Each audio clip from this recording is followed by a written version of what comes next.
Welcome everybody back to another Boldcast reaction. I'm Carson. I'm Lindsay. This is Fruits Basket, episodes 17 and 18. What happened last time? Last time we had the episode about Momiji and his sister. And we also had Kyou.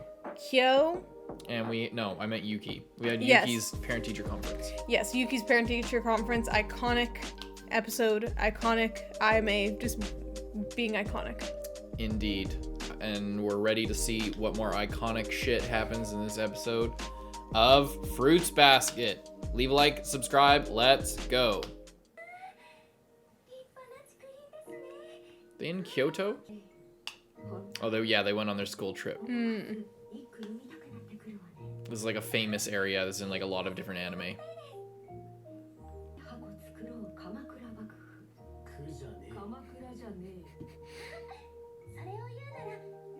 That's also the wrong year.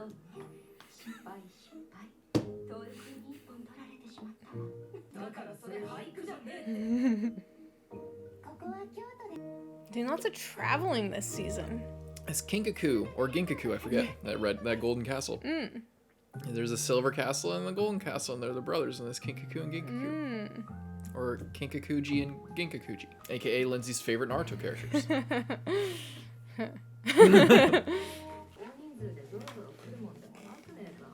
I'd rather come here with my 29-year-old boyfriend.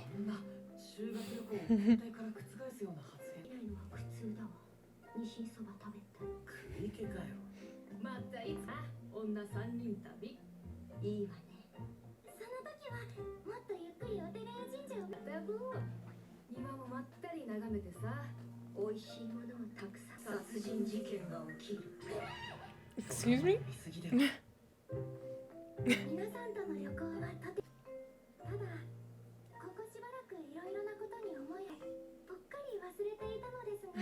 Me too.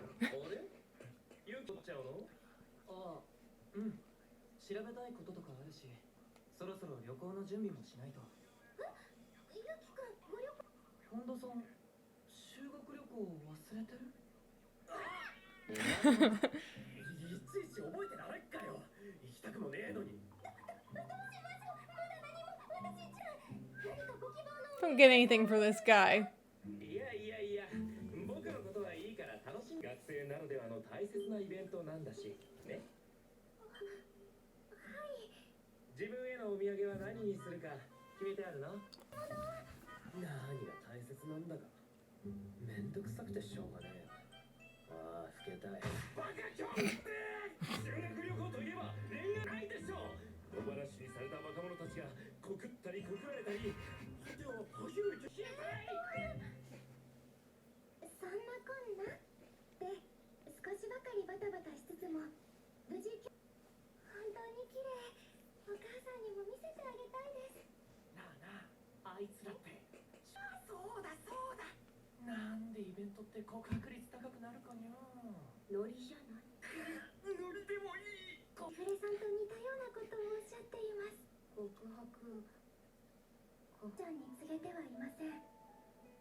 They're all hiding.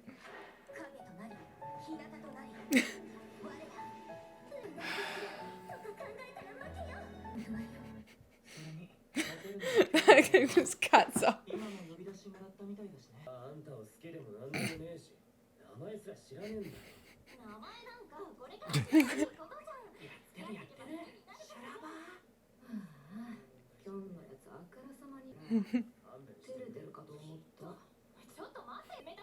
You're being completely psychotic.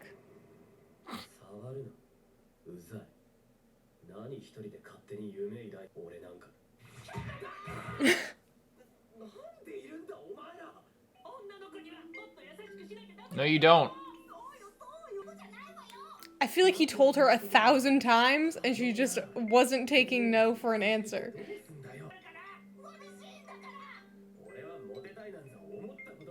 Look at her face.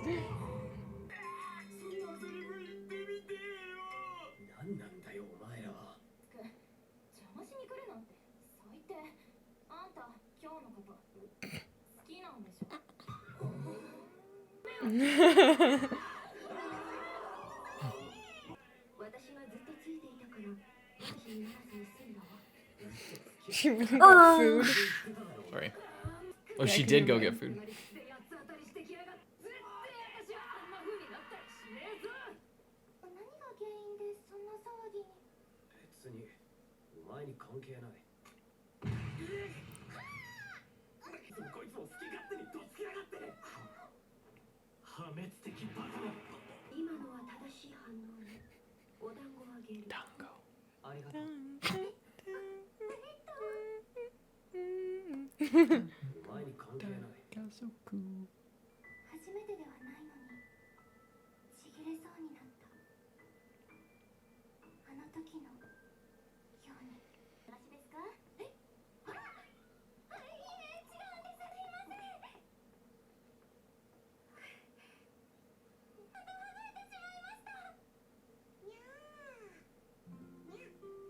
Oh.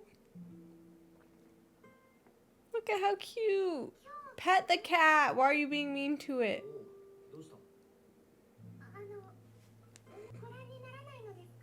Don't you want a souvenir in your cage with you?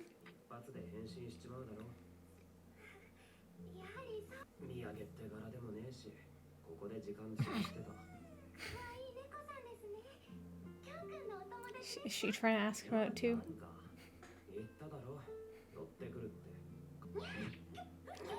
Hey!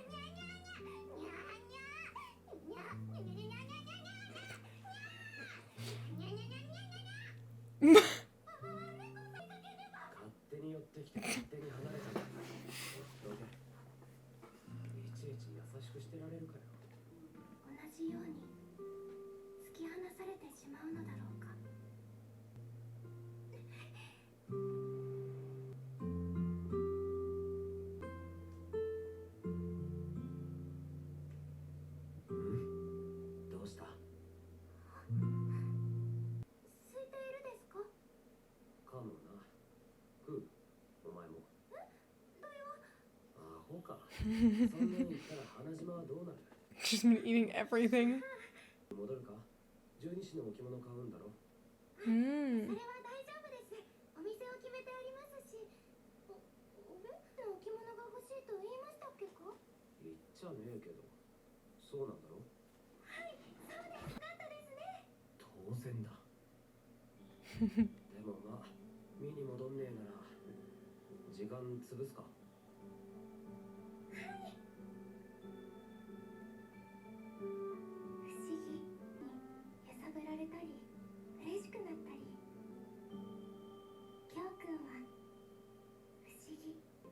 Fickle like a cat. What's a mystery is how oblivious you are to the fact that you guys like each other. That's the real mystery here.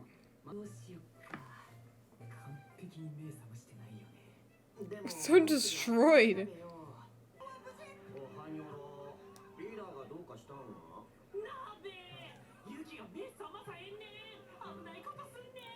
Why is everyone that's like not a main character at this school is just like so ridiculous?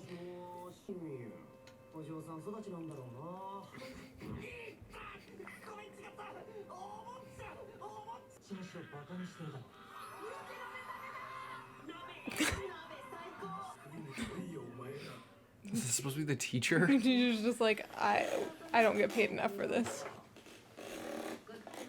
Nara Park? Nice shot.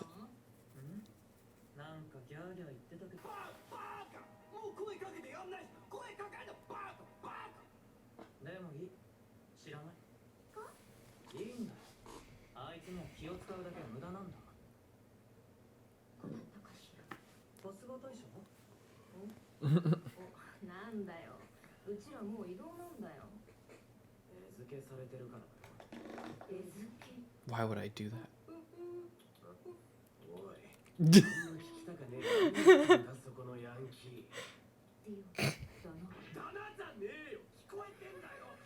It makes it funnier so that they don't know that he literally turns into an animal. Yeah.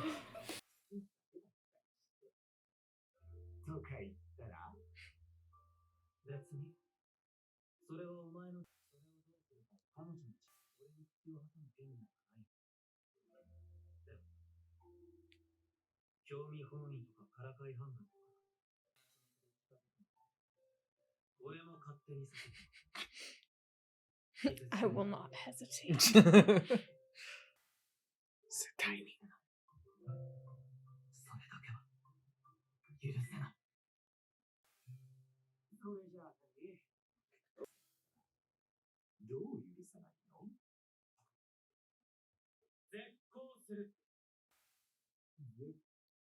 That's it? What else am I gonna do? Beat you up? Oh, he just admitted that they were friends. Or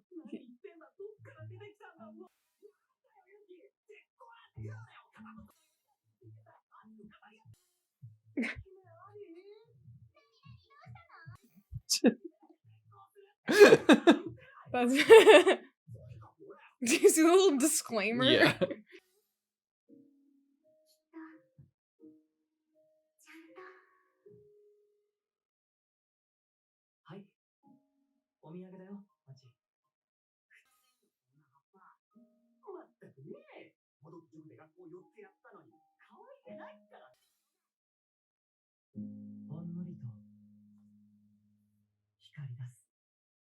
Hmm.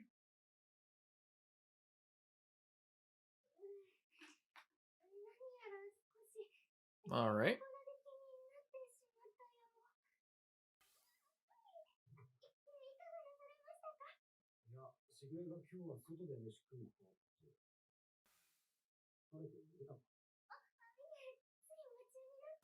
Making them. Oh, she's making the cat.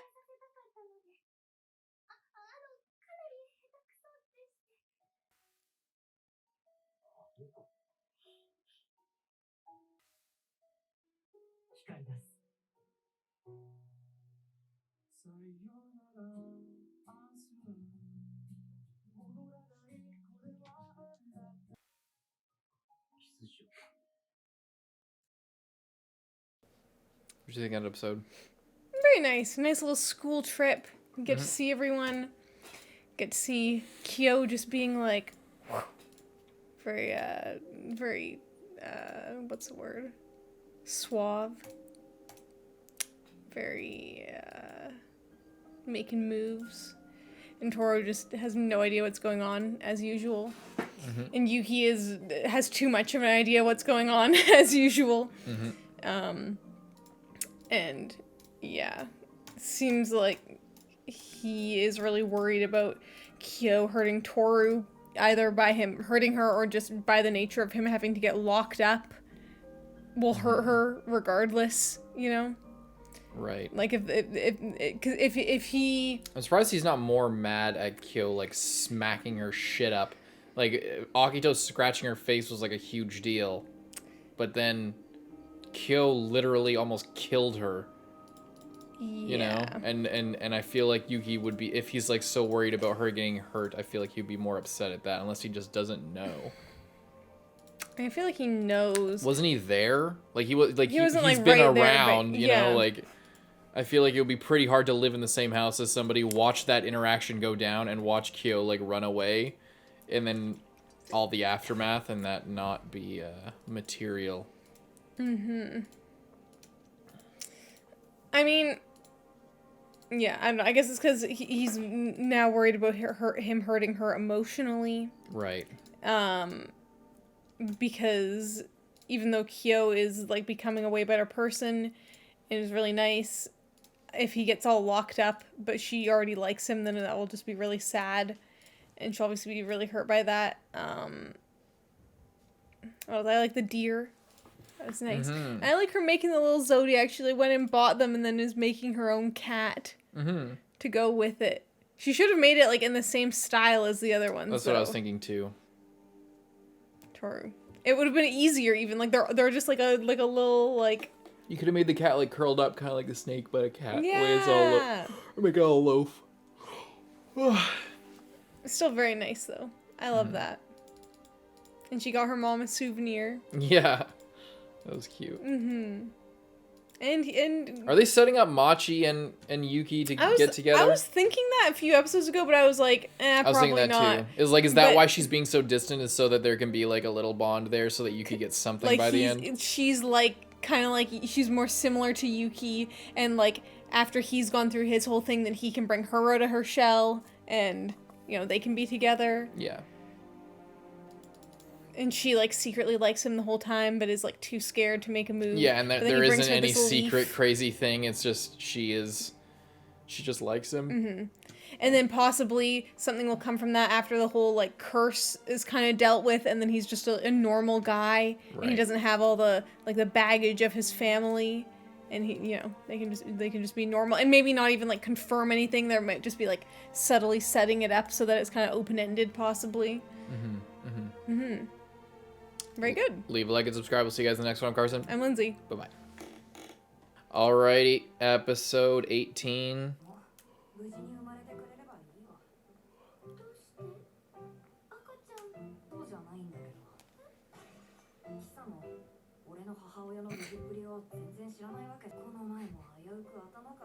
Oh my god. Do not run down the stairs, mother. She used to have like one of those big like the people play soccer in. Hey, look at what she's wearing. She's wearing her school uniform. School uniform.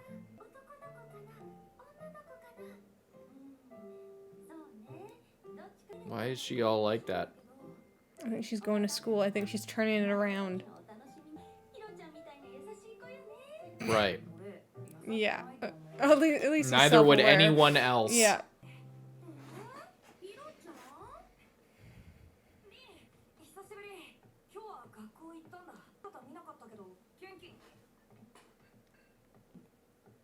Is she going to kill herself right now?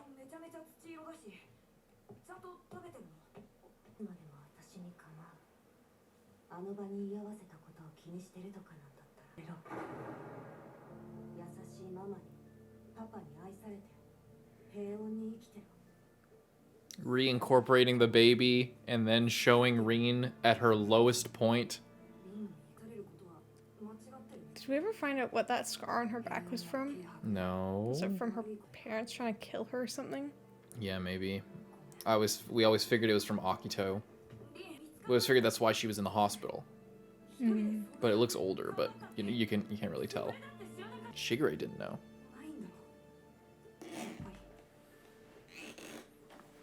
Interesting.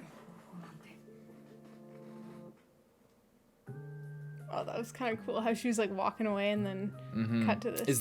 This must be what it is. Like it cuts to Tohru, but yeah. I wonder if it is I always her. thought that it was RIN'S. No, you didn't. Yeah, no, you did. fucking did. You can't just say shit like that. You can't just like. You can't... Big brain Lindsay, she calls shit after it happens. You can't just say shit like that. No, I think it is Toru's feet, but it looks like her.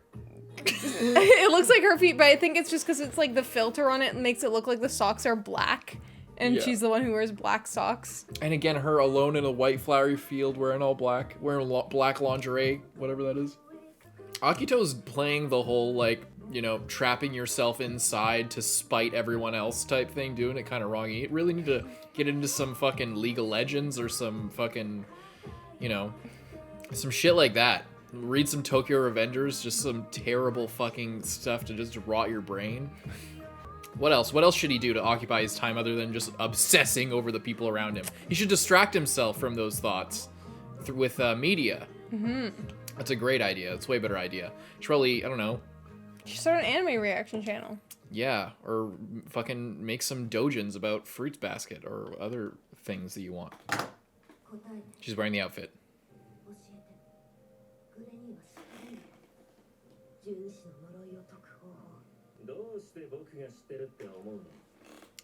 Basically, everybody just needs to be happy.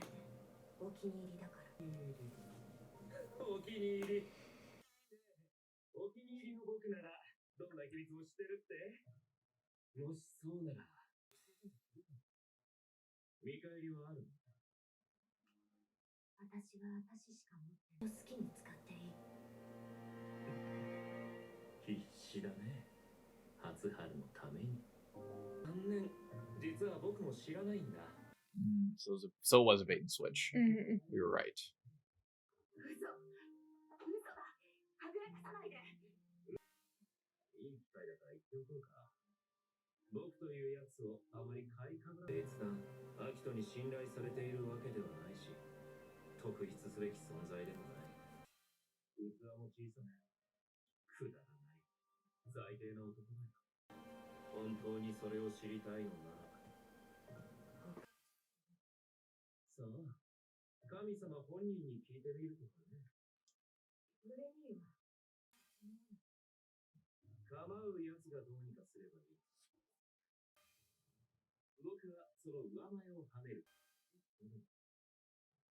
I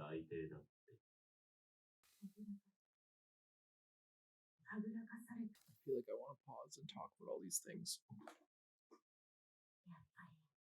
It's a very revealing outfit. It's a very revealing outfit. Jesus Christ. I think he definitely knows something.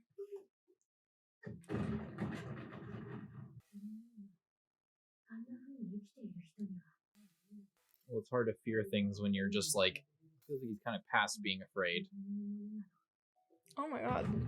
What is wrong with her? She's sick.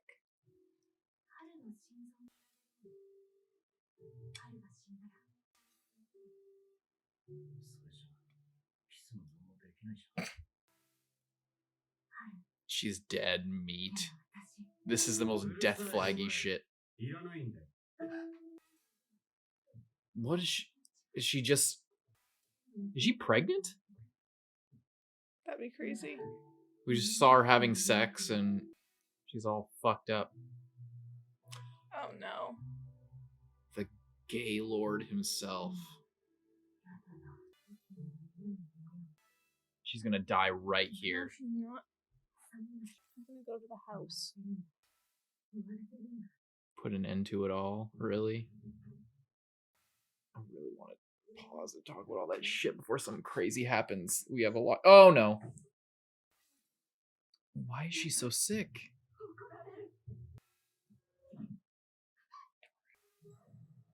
Oh god.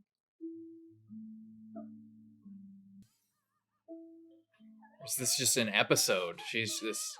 Has like PTSD. Yeah, she has severe PTSD.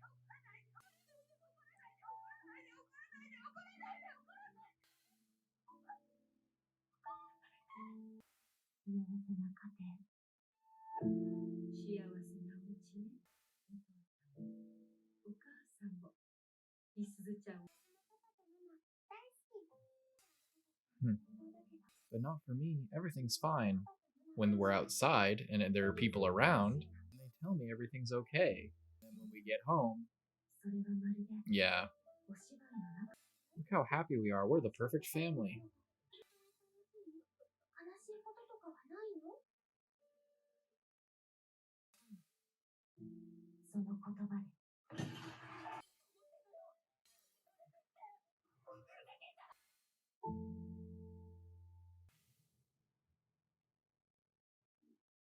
They just fucking snapped.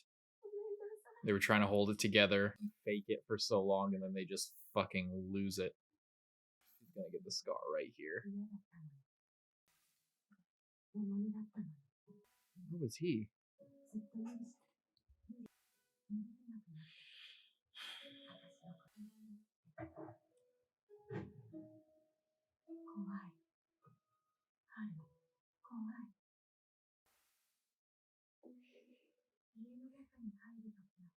That's why we always see her wandering around all the time, or at Kagura's house or wherever.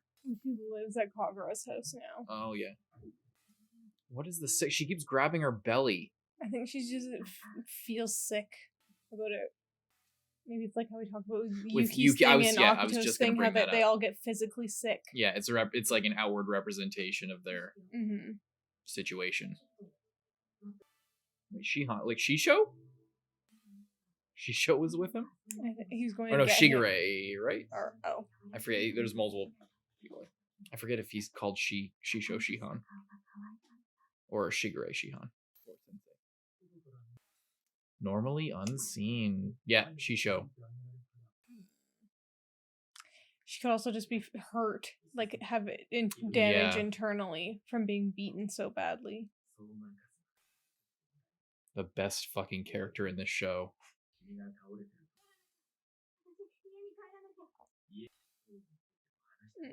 Fucking Shisho is the best and guy. then that's when she maybe goes to Kagura's. Mm-hmm. Nope.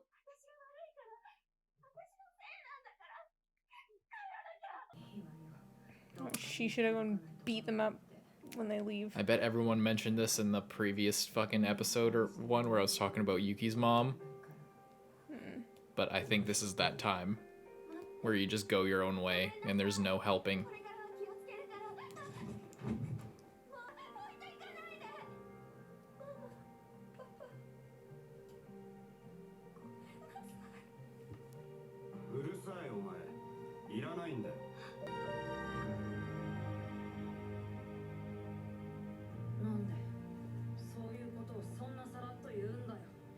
Waru.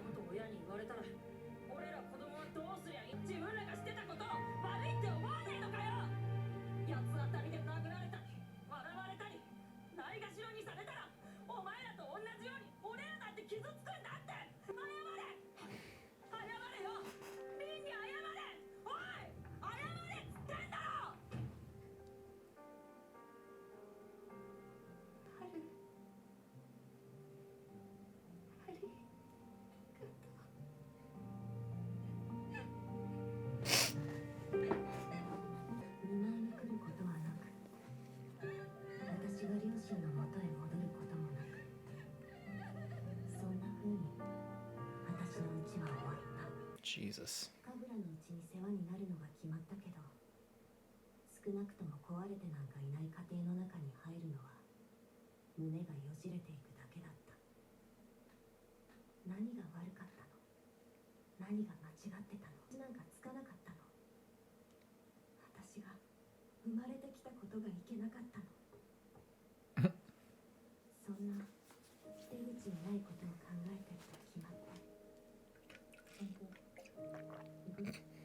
He looks so funny as a kid.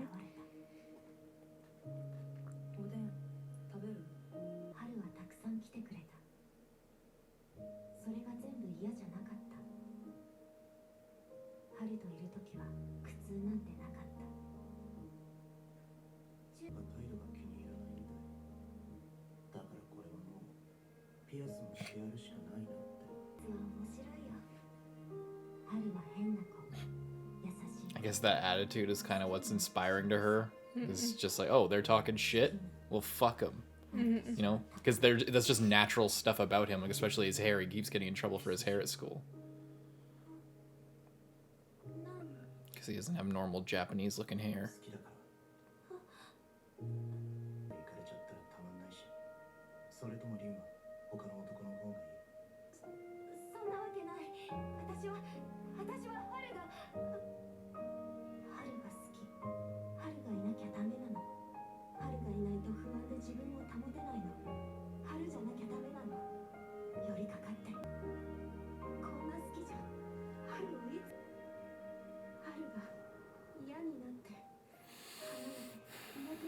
But then what situation prompted her to reject those feelings and to make him feel like shit? Because then? Akito threatened. I know. There's a thing happening here, and I want to see the scene that pushed her to do that. Is what I'm saying. I know why. It's a rhetorical type of a question.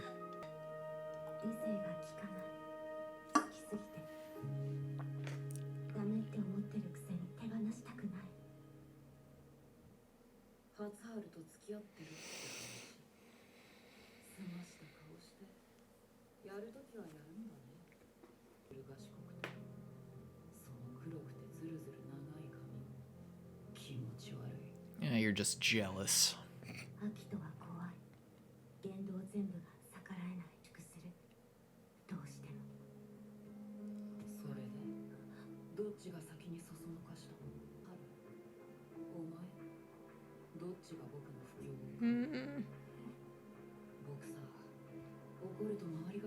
This is when she gets the crazy scar.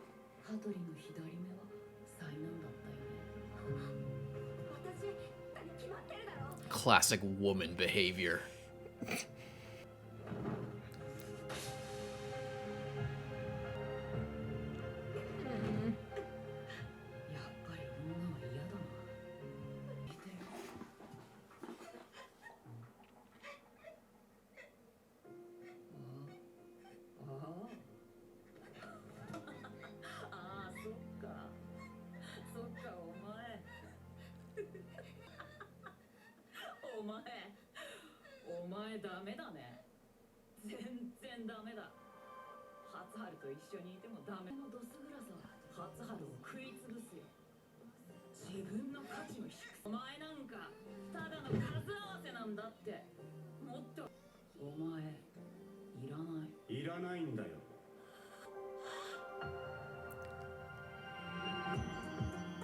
Oh. When it happened.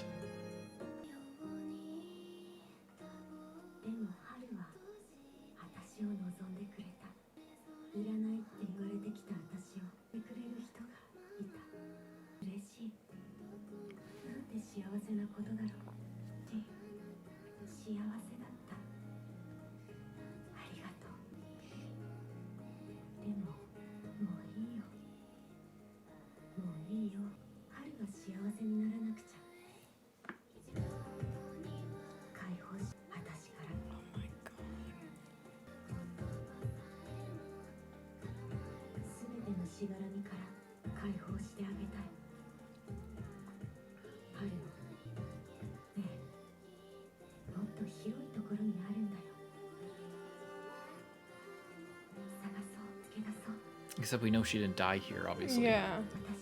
Holy shit. That was crazy. She could have so easily died. Yeah, like 1 foot and Akito just closer didn't to give the a building. shit either, like at all. Damn. But at least she's with Tohru now, so she's on the right track. Is there not going to be a little next episode thing?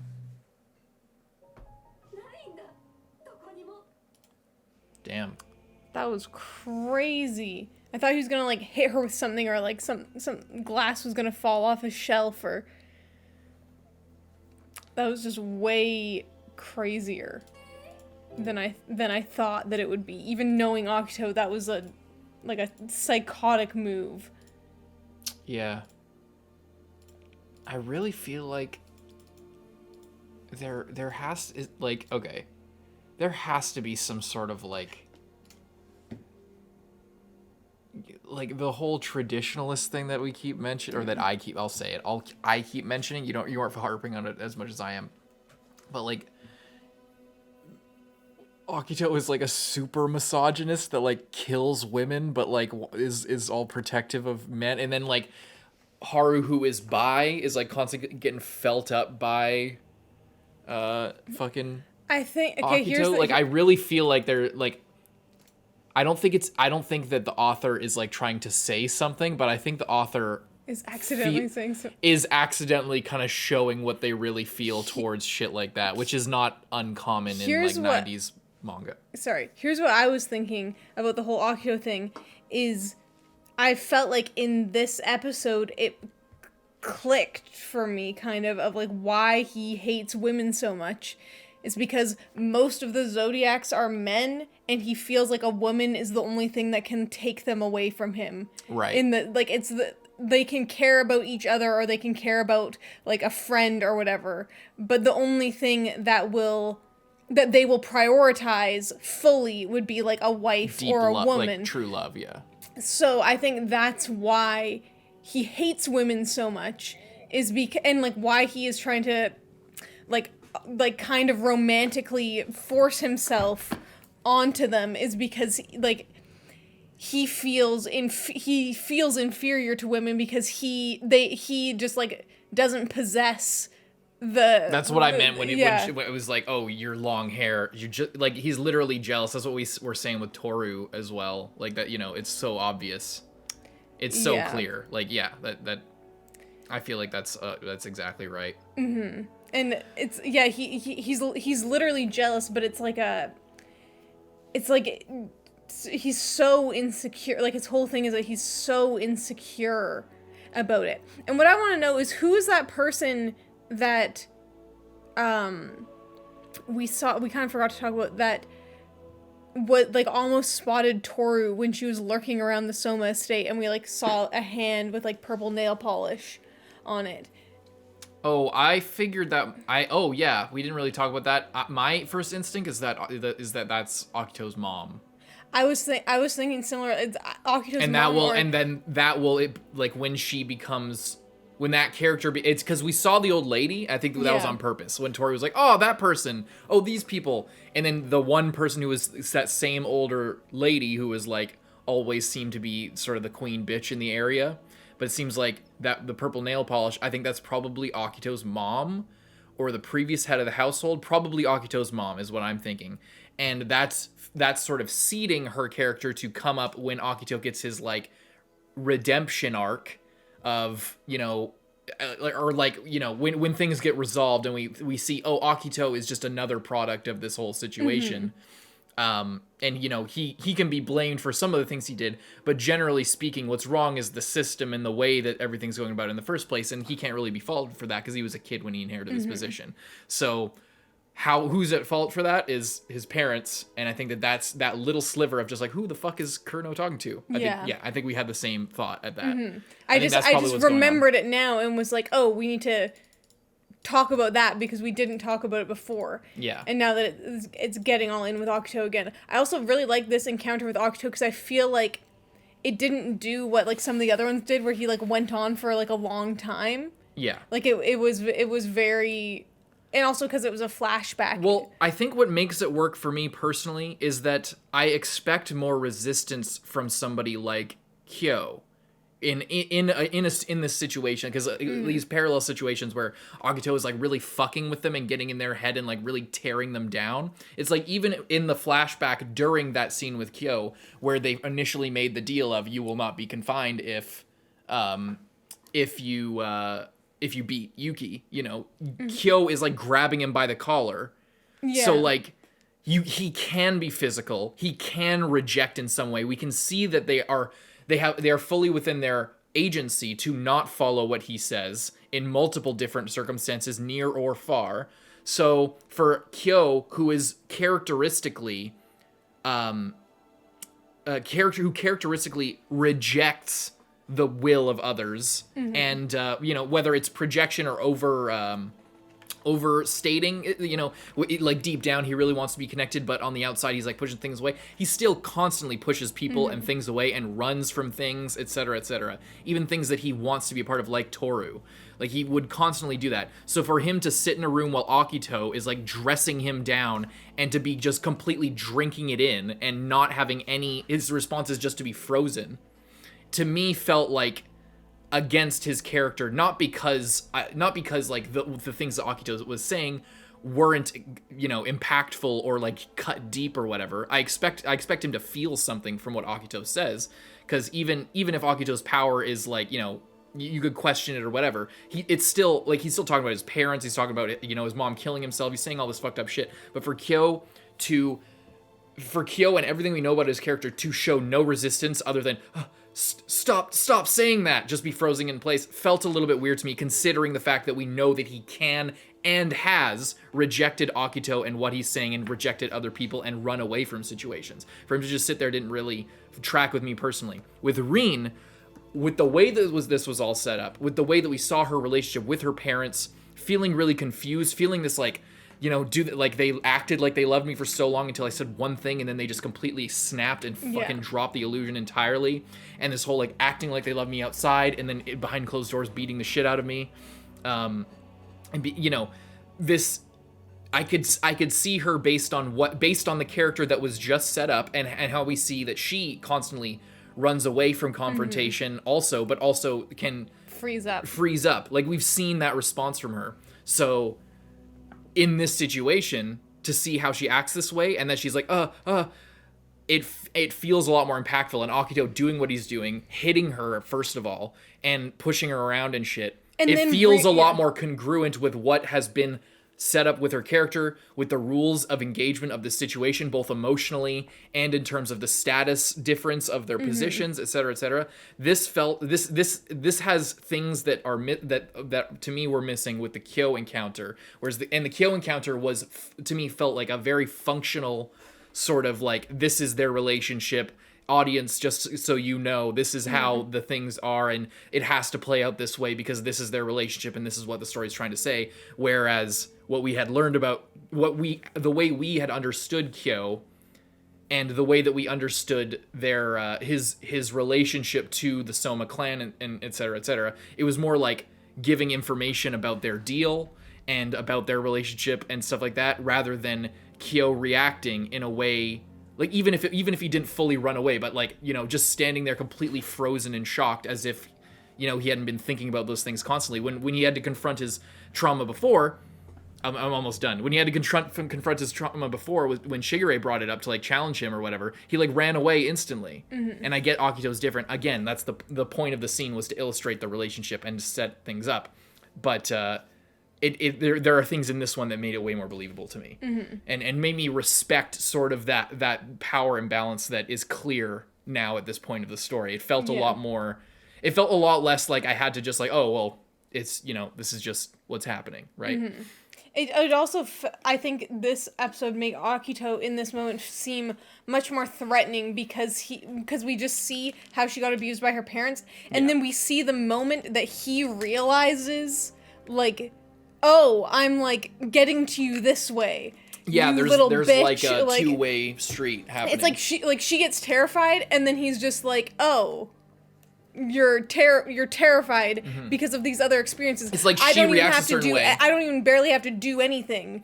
You're so weak and shitty, I'm gonna throw you out this window. It's like he says one thing and then she reacted to it, and then he's like, you can see like the, oh, and then he like seizes on that, And I feel like that was kind of happening the other times, but I think like just the way that it was shown here, like, was just like the most solid. And it's like those things were present, and that's why those, like, all of the same elements were present in the scenes before. This was like the strongest This was the strongest representation of it, and it felt the least like there was some sort of like, you know, you're supposed to take this from this action or from this thing going on in this scene, but, you know, just know that that's the information you're supposed to pull from this, whereas in this one you really feel it and you really see it taking place. That's kind of the difference.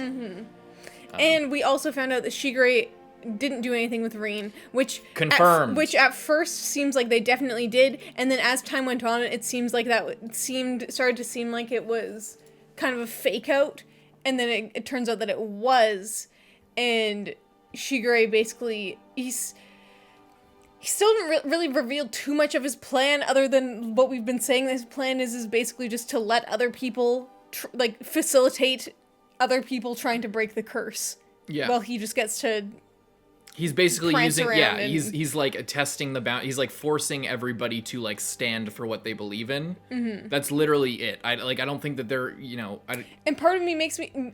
I think that he wasn't at the house because he shows up later, and I feel like he wasn't there, or he was hiding, or he like left on purpose because he predicted, or like he knew that she was at the Souma estate looking around, and then he knew that she was gonna run here to him, but he wanted to set it up so that she would run to Tohru instead, and like then he could. I think that would be a lot to plan out, because she just went grocery shopping, like, and she probably came from work and got groceries on the way home. I feel like that's a bit much. I think maybe. I think he probably genuinely just he's probably been predicting this situation, but I don't think he set up Tohru coming home with groceries at that time, or him hiding and not hearing that she was there. I think that he was probably just taking a shit and then came out. That's why he wasn't in his office. That's the only reason that I can think of, unless he was outside the house, but we saw him come out of the house. So I think he was just in a different part of the house. But I think this whole situation and the setup and that like leading up to this is a clear, you know, breaking point that he set up. That's what this whole conversation, I think, was about. Yeah. And I think the reason why, I think, like, so it's weird. I think Shigure is I think the reason why he's not doing it is not because I think he is past fear, but he's also past fear because I think he's also past love. I think that's what like a big part of the Mayu episode was like having Hatori giving Hatori a chance to have love in his life in setup for breaking the curse. Because I think we think that everybody needs to be good, everybody needs to be happy, everybody needs to have somebody, everybody needs to have some kind of attachment that is both together and healthily outside of the boundaries of the Soma lifestyle. That's kind of what everybody needs. So that's the main point of like Hatori's episode. But it was a big, huge, even bigger than Hatori's presence in that episode was Shigure's presence in that episode. So it was more of a Shigure episode. And I think what the episode was kind of trying to tell us was that Shigure either is, depending on the author's wokeness towards fucking, different sexualities, he might be asexual, or he might be whatever the author thinks that asexual is. I think that, or maybe just not like that, but just devoid of, just not. So maybe that's why he writes romance sort of novels, is because he is looking for that. He's trying to find that connection, but he also feels like he can't feel it. He feels like so everybody's kind of finding somebody or has something cooking and going on as far as like a strong love connection. Like we saw Momiji and Momo. I don't think they're going to fall in love, but like there's a strong like love, wholesome, good connection that they have together that is outside of, Akito's influence or the god's influence. So Shigure, as we saw with Mayu, they never touched, they never kissed, I guess. Yeah, maybe a couple times, but like they just sat around reading books, and I think that for his character, it's just he is kind of numb to love, or doesn't have that bone in his body, or maybe he like sort of just it doesn't come as easy to him, and he can't break it himself. He can't find that feeling himself in order to break the curse, which is why he kind of needs to rely on everybody else. And, I think it might also, I think that you're on something with that, and I think also because we talked about before how we saw that flashback of like little Shigure and like baby Akito like hanging out or like interacting with like a flower or something, I think. Well, what I was thinking is like if he because of the situation with Akito, he feels like he can't care about other people, just like in general, kind of like a blanket statement. But I think he is like, whether like he doesn't want to admit it to himself, but he is lonely, so he does stuff like he fake dates Mayu and is like, oh, he like makes it all like, oh, you want to date, like as in like, oh, you want to like mess around and like not care about each other, but instead he's just hanging out with her because at that time he was living alone and he didn't have like Yuki or like any of the kids living in his house. He was just living alone in this house forever. So just like having some kind of companionship with other people, even if you're not talking or doing anything, is something. So I think that that's also with Mayu, you're saying, or just with everybody? With Mayu, like when he was hanging out with her, he didn't have any of this going on. He was just lonely and sitting by himself. Yeah. So I think that that's also like, he's bringing everyone to his house, and I think he like it is like for his like he selfishly wants the curse broken, but I think it's also just that he's lonely and he likes having people around, but he doesn't know how to like accept that or work with that, or like I think he maybe feels like he doesn't deserve people to care about him, or doesn't. I feel like he doesn't know really what to do with himself, and he kind of thinks of himself as this big mastermind who's like making all these power moves. I think it's just that he doesn't have the same that same feeling, he hasn't felt, he's never felt true love's kiss. He never felt it, and maybe he will. Maybe it's set up for him to actually feel that way with Akito. Maybe the whole like Akito hating women, trying to get with all the men, always grabbing up and like straddling them, and then being like, "Oh, you're my possession," all this shit, and then she's just like, "Oh, you're like special with Akito or whatever." He's like, I'm not, don't put that on me. I'm not really."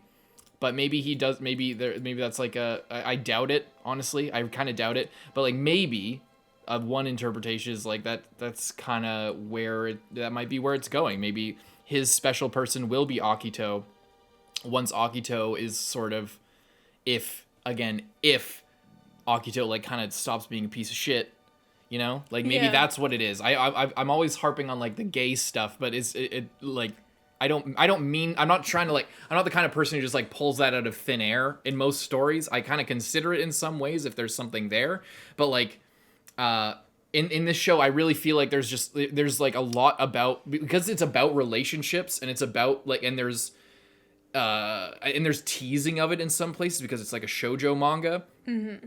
Because it's so much about like finding true love and stuff like that. I'm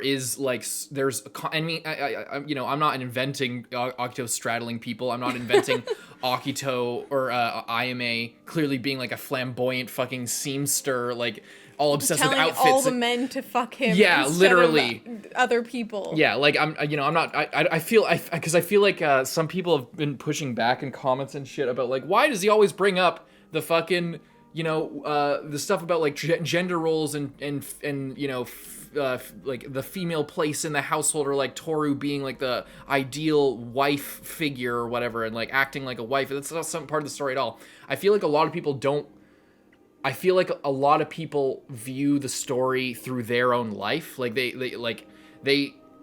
I'm not trying to, and I'm not viewing it as if like Toru's me, or as if, a different character. Like, I'm not inserting myself into the story. I'm just trying to see like, I'm just trying to look at it through that kind of a lens, I guess, or like trying to get to the bottom of like what the author is kind of thinking. Yeah, there. and even if I'm wrong, I think also something is like even like unconscious bias of the author. That's the main thing. That it's like, no, the story isn't literally trying to tell people to be a housewife. Of course, the story is not trying to do that, but there may be a unconscious bias towards that lifestyle, or an unconscious, not even like saying that that's the right thing, but like a romanticization on behalf of the author of like, oh, this is like a nice thing. Like, oh, Tohru, she's like doing this and doing that, and not saying that it's bad, or like, oh, this is a bad take, women belong in the kitchen, how dare you write that into your story.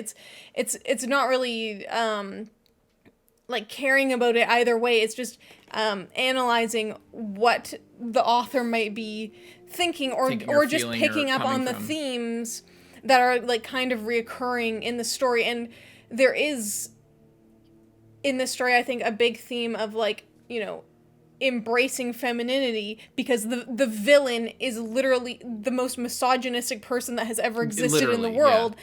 So then Tohru being like a strong and confident and like traditionally feminine woman is like the opposite of Akito being like, I hate women, I hate their long hair, I hate the fact that they're women, I hate everything about them. You know what I mean? So, and then grabbing up on guys, and like it's like Akito exists to like cut, like his whole thing is like cut the woman out. It's like he's like, we don't see him fucking the guys. Like, I think because it's not meant, like, how much of this is like, again, like written in or unconscious bias.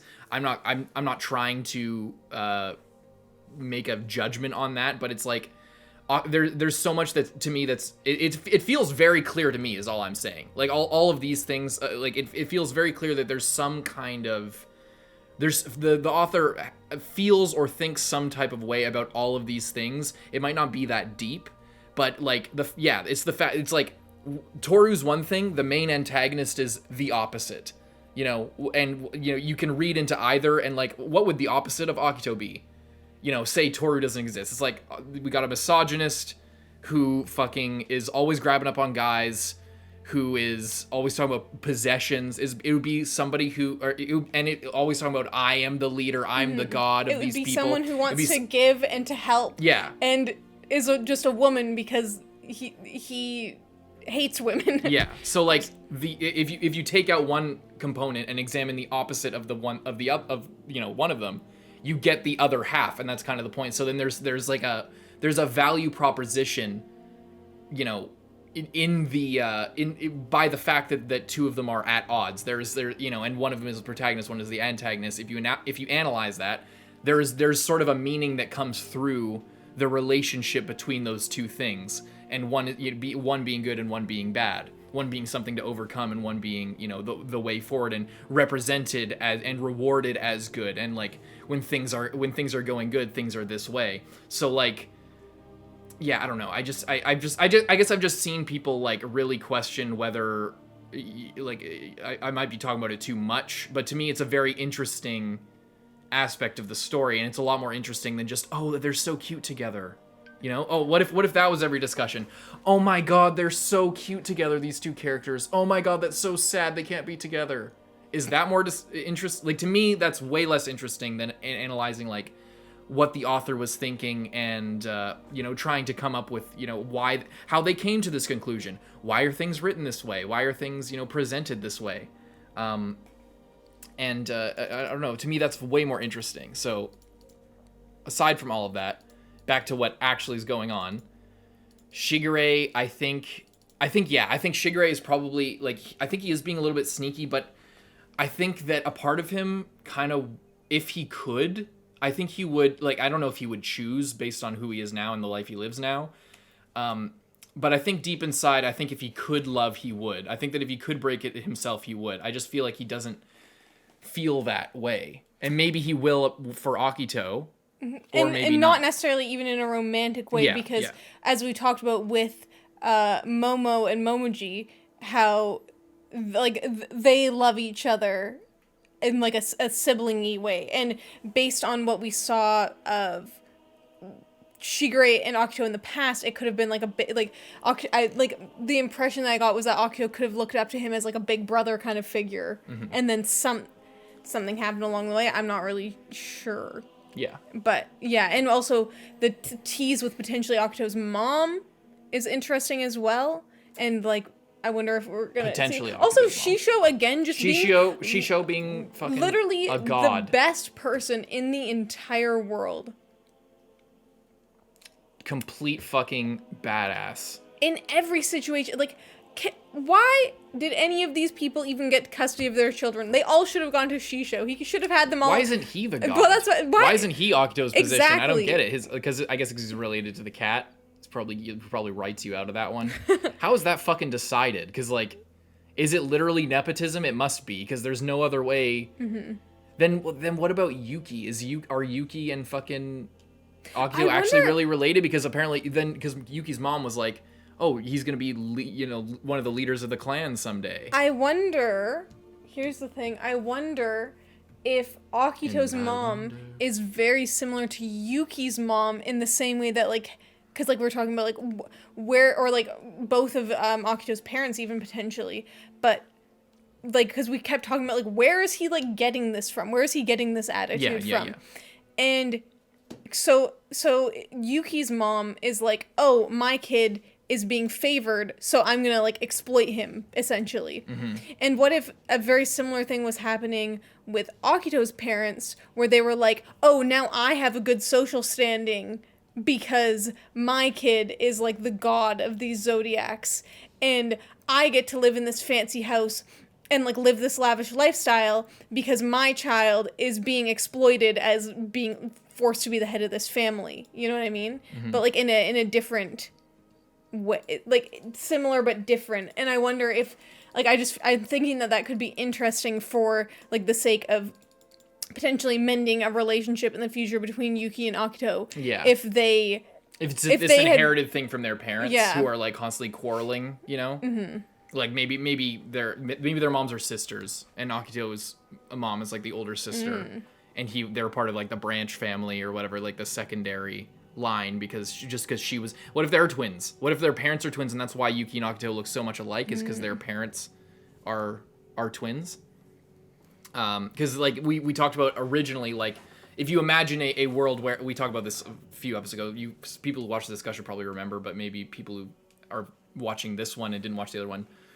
We talked about like our theories based and how our theories have changed based on how the story has evolved, and talked about how the story at the beginning felt a lot more conventional, leaning a lot more on sort of the power aspect, the whole sort of setup and like possible tropes that were being sort of seeded at the beginning that we saw and sort of extrapolated to our idea of where the story would go. And then as it's gone along, the author seems to have settled in a lot more to the character drama and every character's personality and how they weave in together. So it's changed, and we theorize, a lot of our sort of understanding of Akito as a character at the beginning was sort of as an opposite to Yuki, because they clearly, from a design standpoint, seemed like they were like the dark side and light side, and that Akito was likely more interested just in Yuki. And then as the story expands and it becomes about all the characters, it becomes a lot, and possibly the author thinking about things in a different way, sort of expanding how they think about the story. It wanted the story to be bigger than just these 1, 2, or 3 guys, Akito and Yuki being sort of at odds enemies, and then Kyou being sort of off to the side and sort of the Sigma guy off to the side and not really being a part of the main antagonistic force. And Tohru would more lean towards Yuki, Akito being like the dark version of Yuki. They look the exact same, so from a drafting standpoint, that thought had to have crossed their mind. But maybe this is sort of a reincorporation of that with, maybe they're not directly related and brothers. Maybe they're first cousins and their parents are quarreling, like you said, kind of. Maybe. Or I kind of meant, like, not necessarily that they were related, just that they can relate to each other over, like, similar shitty parents. Yeah. Yeah. I wanted to go back and see that scene with the mom. Or whoever that was. I just wanted to see that again, because it was specific, like, it was very specifically shown. And the fact that we saw this lady as so well. We knew that it wasn't her as well. And I was looking back, the reason I looked back at that episode was that I was looking for the color of nails. Like, if Yuki's mom had painted nails, and she had pink painted nails. It was like a light pink. And, like, this person looks slightly older, it looks exactly maybe. like Akito, actually.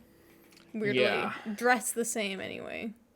I don't know if this is hair or if it looks like it's just the back of the shit, but yeah, I don't know. I can't tell. I mean, it's mysterious on purpose, but it seems to be like, introducing someone who's wearing the same thing as Akito but has painted nails and, like, touches his face. Yeah, they looked older from the other shot, but the hands here look like not old. Young, younger. Not like an old woman, But yeah. Interesting. Or what if it's not connected to Akito at all, and it's just his mom? Like, maybe it's not actually connected to Akito in that way. Could be, but I feel like Akito wouldn't want his, like, prized possessions parents to be anywhere within, like, distraction range, Yeah. Anyway. What else for this episode? I kind of want to just fully rewatch. Did you find anything else? I guess we kind of did. I don't know if we have to rewatch it. The scene with Shigure, just to get a full idea. I think we pretty much got whatever was trying to be said there. But yeah, this scene, like, they were setting up this scene as if they had sex, but I think at this point it's pretty clear to me that it was planned. It's not just like, spicy, intimate moment, and then, I don't actually like that, let's change it. It doesn't seem like that. It seems like that scene was planned out to be this from the start, which I appreciate a lot, and it gives me a lot more faith. Not that I didn't have faith in the story, but it does provide more faith in the story, that it's not just like, the author didn't just get a lady boner for fucking super inappropriate relationships and just start writing them into, like, because it was like, or maybe it's serious Giga Brain, and they and the author introduced the Uo relationship so that right you'd be before, more so susceptible for this, to believing this. Yeah, it could be. It's like, I fully believe it could be. Yeah, it's like, I'm gonna do this so that when I do this, people will just think that I'm fucking out of my mind right now. And believe it instantly. Yeah, because that's the thing. The farther you get away from it, the less believable it becomes. But in the moment of that episode, it's really believable. You know what I mean? Yeah. Like, I think that there could be something to that. Of, I wouldn't put it past them, because it felt like, Yeah, it was if it was intentional to put those two things next to each other, that's like great writing because especially for like a mystery thing, that's that's the exact kind of thing that throws off people who think in a meta perspective on like what's the author, like for people who think like, oh well, how are they structuring this, like there's this theme that's developing, it's like they're developing that theme specifically to make you, even if you're thinking outside the box, to think this about the story, so that it lulls you into this idea that there's like this constant idea, this constant like inappropriate sort of age gap relationships. There's also this whole thing, like going back to Shigure and like how he kind of thinks about himself or interacts with other people. It's like he is like Akito doesn't trust me more than others, nor am I deserving of any special mention. So he's like I think a lot of people interpret him as being more important than he feels like he is and that he actually is. And I feel like that kind of just like works into his whole thing of, and similar to like how everyone else who's involved with Akito feels like shit about themselves, And it just kind of, and it makes, maybe that's like playing into, it's like, oh, I'm not special. I can't do anything about this myself. So I'm going to try and, be a weasel and get other people to do it for me. Yeah. In a way, it makes sense that that Yuki and him live together, other than what we learned. By the way, Haru helping two people seriously, like, making the... And it's so good as well because, Haru's whole thing is that everyone is like, oh, he's dumb. But he's so smart. He just is able to help people and see what people need and, go to Shisho for help, go to the exact right person. It's not like he's Kyou, where Shisho would be the first person that he would run to automatically because that's like his dad. It seemed like he was out with him because he was like, Shihan, like he ran back to him when Rin fell over in the street. So it seems like maybe there's more to their relationship that we might learn.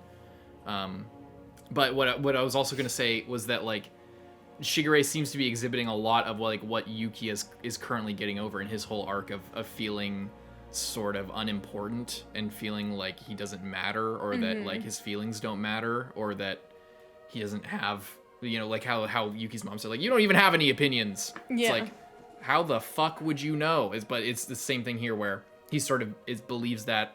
Seems like the kind of guy who has a lot of he did some negative self-talk here in the scene. And yeah, so it seems like he's struggling with a lot of the same things that Yuki is struggling with, but he's just an older version of that, where he's kind of like past feeling bad about it, and it's just his reality. Yeah. And that's probably led to him feeling so numb about relationships. If he didn't already feel, not as loving growing up, like if he didn't have, again, like he didn't have that bone in his body the same way that other people did. He, growing up thinking that constantly probably didn't help, and then it is interesting how he's now just writing romance novels, because they're like kind of dirty novels, they're like smut books, right? So like it makes sense that somebody that of course he's writing about that because he's trying to seek that. He doesn't have that. That's something that's missing from his life, so of course he's writing about it. And I mentioned in the reaction, one last thing. I mentioned it in the episode with Yuki, that I felt like there wasn't enough diversity in the solutions to these relationships. And there's, at some point, in this show, they took it straight up to physical abuse, but I think severe neglect and stuff like that in a real world situation would matter. But I at least like that in this situation, they fully acknowledge that sometimes you need to put yourself first, and it is not worth it to like chase down these relationships. Like, what I was expecting, based on what happened with Yuki, for her to like eventually come around to where her parents are like the good guys, or like try, or not the good guys, but like try and rekindle that relationship. But I like that at some point, there is a line. The author is acknowledging that there's a line. To me, that line's a little bit further, or a bit closer. For the author, it's a little bit further at straight up physical abuse and violence. But at least the line is there, and it's being acknowledged as far as abuse goes, because I feel like that's a very important thing to acknowledge when your story is about abuse, that sometimes it's not about the abuser. Sometimes it's not about like including the abuser and trying to rekindle this abusive relationship. Sometimes it's about cutting that off and saving yourself. And I like that they did that with Rin eventually. I wish they had the cops throwing them in jail. I agree. But, you know. What if we found out later that they were in jail? I mean, if just anyone's like going to get the Shisho- cops called on them, I don't know why Akito did not get the call. I don't know why the Because I hospital think that didn't call the were cops. said before. It's like that Akito. Like, I think that. Like I don't think the cops can go for him. Like I feel like I guess this the hospital Soma is has, like, on. their own. They have their own schools. hospital. They have their own hospital. They have everything. So They're so unbelievably rich that, like, you know, they donate to the they hospital. own like this town. Yeah, essentially. he owns everything. So, like, yeah, it does. It's Akito can't be fucked with. He has complete diplomatic immunity. But I wonder if a police report was even filed for this, or if you know, because the doctors there won't know. The doctors there are on the outside technically, so they don't. Even if it's on the Soma grounds, the hospital, the doctors don't know about the Zodiacs. I imagine not all of them. I think Hatori handles all that shit. They have their one resident doctor, so like they don't know anything. So don't they? I mean, maybe it's different in Japan, but don't they have to call the police in situations like that, or Child Protective Services? You would think so. Is that part of protocol? Yeah, well, like it could just be the story doesn't want to go there. Mandatory reporters, so like if a in child is in Canada, in America. No, I don't know about Japan. Japan has different rules with shit like that, and this is, as far as I know, a lot more. You know, they're a lot more. The types of the way that relationships sort of are shaped is very shaped culturally by this being in Japan, from what I understand. It like this story would play out similarly, but I think there's a lot of things about it that would play out a lot differently if it was a American show. But yeah, doesn't matter at the end of the day. Good episode. Let's move on. Leave a like and subscribe. See you next time, Carson. I'm Lindsay. Bye-bye.